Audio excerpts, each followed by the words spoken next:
Hello, today I'm going to show you how to enable basic switch access on your iPad or iPhone.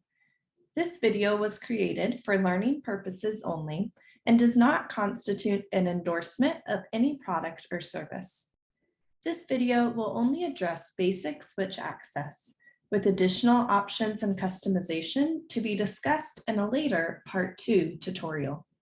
Enabling switch access allows you to operate an iPad or iPhone using one or more switches to allow greater independence and control of the device for users with limited mobility. With switches, you can select, tap, drag, type, and even draw freehand.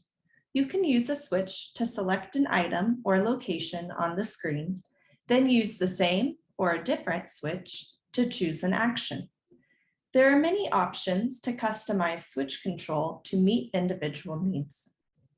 Switch control also supports scanning and lets you add multiple types of switches so that each switch can have its own action to control.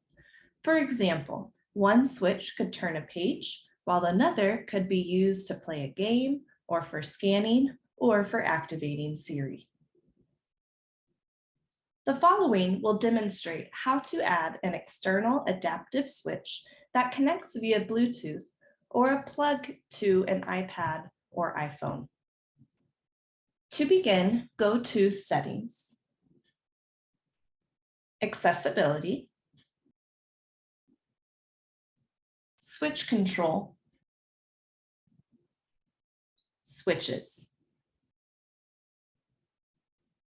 For Bluetooth devices, such as the iSwitch I'm using today, select Bluetooth devices. Be sure to turn the switch on. Then select the device name when it appears on the screen.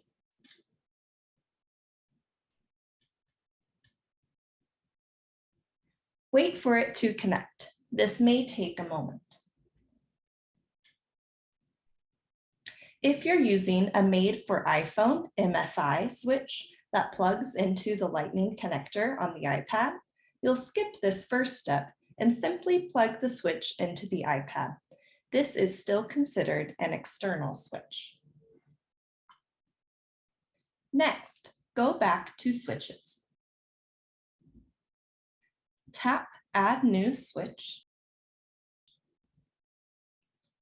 then select External.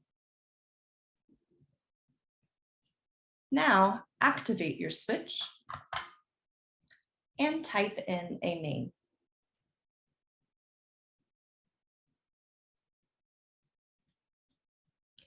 If the keyboard does not appear, you may have to temporarily unplug your switch to be able to type.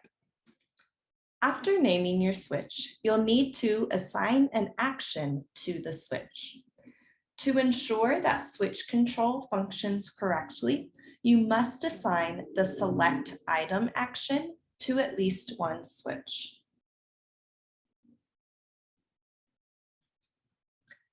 Finally, go back to Switch Control and turn it on at the top of the screen.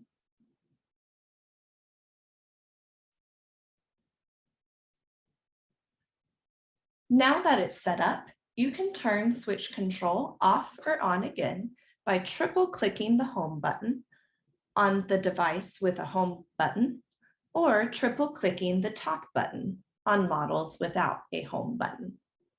Let's review the steps to enable switch access. First, connect the switch via Bluetooth or plug the switch into the iPad or iPhone. Next, select Add New Switch and select External. Then assign the switch to an action. Remember, one must be Select Item. Finally, turn switch control on or off again by triple-clicking the home button or the top button of the iPad or iPhone. Remember, this video only addressed basic switch access. If you have further questions about additional options and customization, they may be discussed in a later Part 2 tutorial. If you'd like more information about assistive technology for birth to age 3, please contact the Tech for Tykes program. You can also visit our website at techfortykes.org for many more resources. Thank you for watching.